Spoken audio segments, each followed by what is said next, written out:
Você disse, uma pessoa muito famosa, que conquistou muita gente, Sim. Principalmente pelo carisma, pela forma como ele se comunica com as pessoas. Ele que tinha uma profissão, que mudou de profissão, foi até repórter, como a Cíntia falou, então teve grandes oportunidades e de repente acabou se vendo, percebendo que a vida virou de ponta cabeça, como aconteceu ultimamente para muita gente. Sim. Só que ele morava sozinho aqui em São Paulo e aí, sem você ter perspectivas, sem as expectativas serem tão positivas, ele resolveu mudar, voltar para a cidade natal junto com a família. Porque imagine, né? Você já não tem emprego, não tem nem ideia de como que a situação vai mudar e ainda está sozinho o tempo inteiro. Com medo de sair por causa do Covid, sabe, aquela história de depressão, medo do futuro.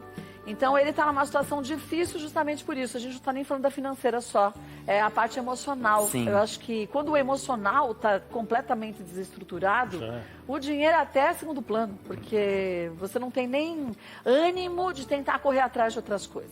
A Cíntia fez aqui um resumo da vida dessa pessoa, né? Sim. E na volta ele vai estar conversando com a gente. Vamos ver? Rodou. Foram 32 anos vivendo em São Paulo. Nunca teve preguiça de trabalhar. Sonhador, apaixonado pela vida. De César, viveu através do reality show o ponto alto de sua vida. Mostrou personalidade, segurança, doçura e ficou em terceiro lugar.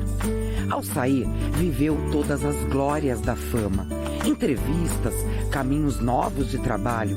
Chegou, inclusive, a ser repórter do programa da Eliana.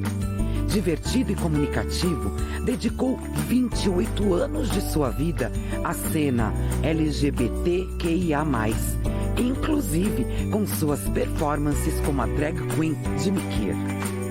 Aos 55 anos e orgulhoso de sua história, de César precisou tomar uma decisão. Sozinho em São Paulo, trabalhando como maquiador e se virando durante a pandemia, morando no centro da cidade e, obviamente, travando uma batalha emocional. Saudade de sua terra natal, da família, da tranquilidade de Londrina, no Paraná. De César é um vencedor. No entanto, as adversidades da vida, as oportunidades que vêm e vão, a solidão, depressão, ansiedade, medo, sonhos e desejos. Lidar com as próprias emoções, viver sob os holofotes e também administrar o lado mais obscuro pós-fama, tornam qualquer um mais forte. Ser feliz é um direito. De César abre o coração, aqui no Melhor da Tarde.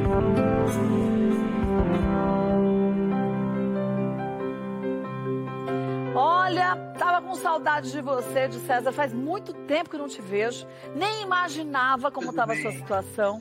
Mas é bom a gente olhar para você e poder falar ao vivo, porque você, na verdade, está representando muitos artistas, muitos profissionais de todas as áreas que estão passando justamente por isso. Não é nem o lado financeiro só, é o lado emocional mesmo que pesa, né, de César? Verdade. Kátia, em primeiro lugar, um beijo muito grande. Eu tenho muito amor e muito carinho por você. Eu nunca vou esquecer de uma emissora que eu fui, que você trabalhava. E o amor, a atenção, a gentileza que você me tratou. Então, você sempre abraçou muito todos nós. Então, todo mundo na causa LGBTQIA+, eu sei, sempre foi muito abraçado por você. Na verdade, amor, quando começou a história da pandemia, imagina, eu fazia 2 stand-ups, eu sou ela, eu sou ele, o Elas São Loucas, no teatro. Eu fiquei 3 anos em cartaz no Paiol, né? Casa lotada todo final de semana. E daí, hostels, de quinta a domingo em alguns clubes, e do nada você perde tudo. Começa a pandemia e você se tranca dentro da sua casa e perde tudo. Fiquei 11 meses sem trabalho algum.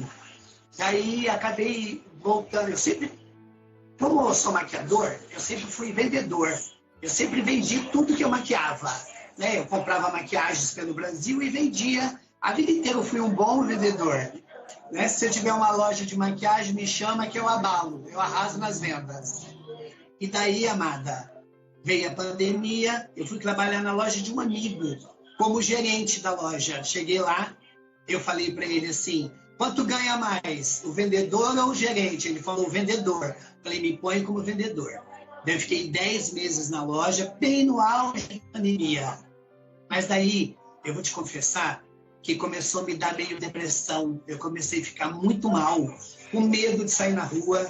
Um dia eu fui no supermercado, 7 horas da noite, no centro de São Paulo, apareceu 5, 6 pessoas levaram minhas compras. O dinheiro que eu tinha guardado para o mês, levaram minhas compras. Eu respirei fundo e falei assim, não está na hora de eu ir embora de São Paulo. Entendeu? Sem dinheiro, sem trabalho. E daí você começar a ser roubado no centro de São Paulo, no metrô República. Começou a me dar um medo tão grande, Kátia. Daí eu falei, a minha mãezinha, a minha família, todo mundo que me ama está em Londrina, no Paraná, não vou mais bater minha cabeça em Londrina. Não vou mais bater minha cabeça em São Paulo. Vou para Londrina. E estou aqui 3 meses. Eu fiquei 2 meses. É como Oi, se você tivesse naquele momento que te levaram tudo, falasse, bom, é o meu anjo da guarda dizendo de César, vamos para onde você tem o carinho que você está precisando agora. O amor não é o lado financeiro, não. É você ter alguém para estar junto contigo, o Porto Seguro, a tua família, quem te ama, para te dar o que você mais precisa nesse momento. E aí a gente sabe, né, mama? Boa tarde, gordinha. O quanto que isso é primordial na vida da gente também, né? O dinheiro é importante, mas o carinho não tem preço, né, gordinha? Não tem. Ai, vou dizer beijo pra mama, que eu amo de paixão. Que prazer de te ver, viu, meu bem? De me querer, minha querida, prazer em te ver também. Eu queria... Você sabe que eu te entendo perfeitamente, porque